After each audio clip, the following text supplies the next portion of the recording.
One-on-one, where you meet the outstanding, the fascinating, the intriguing. One-on-one. Hear the untold story. One-on-one, where you meet the legends.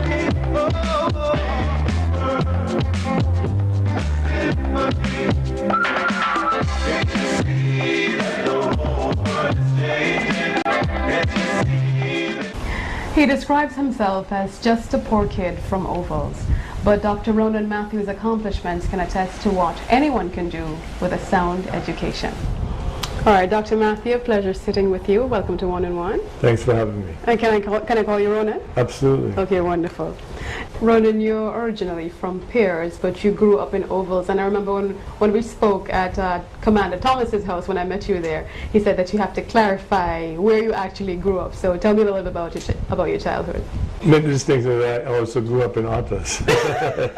So from Piers to Otters to Ovals. Yeah. So you're well-rounded. I suppose you could say that, yeah. But yeah, my early years were spent in Otters. Then we moved to Ovals to live with my aunt after my mom passed away. But tell me a little bit about your childhood, you and your siblings, what you guys used to do for fun. Well, to be honest, I don't remember too much fun. I know we had great difficulty, as I said before. You know, my mom died when I was 6 years old. I was the youngest of 6, and I remember shortly thereafter moving to Ovals and living with my aunt, and my aunt was instrumental with raising me, you know, along with my older sisters who, you know, left school and went to work. So I don't know if I would describe my childhood as being ordinary, because we had really no father or mother at the time. And, so in Ovals, you know, when I became of age, so to speak, or knew myself, I know we had fun with a lot of friends. I know I played cricket from sun up till sundown in the summers, and you know, Ovals in the 60s was a great place to grow up, I believe. Why was it such a great place to grow up? I know a lot of people from Ovals are probably watching and saying, yes man, talk about Ovals, so what's so great about it? Well, you know, you form friendships, and the friendships that I have now are friends that I made when I was a kid growing up in Ovals, you know.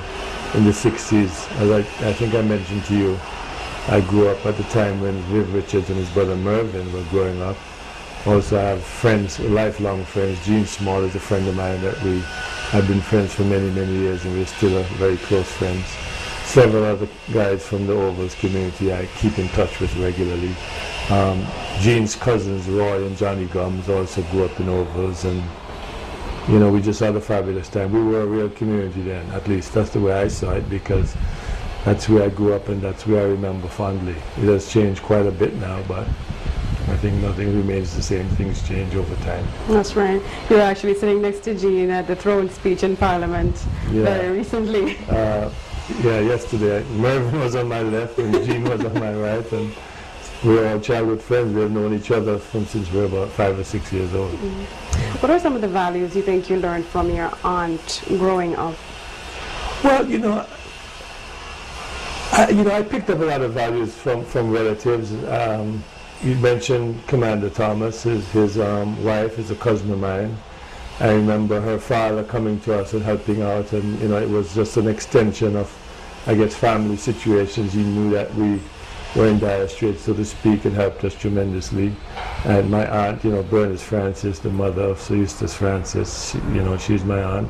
My mom and his mom are sisters, and I learned a lot about, you know, just treating people well and being respectful and trying to be kind to everybody that I came in contact with. And those are some of the values that I shared, you know, and all I grew up with, you know. Just doesn't matter really what you have. It's how you behave and how you conduct yourself.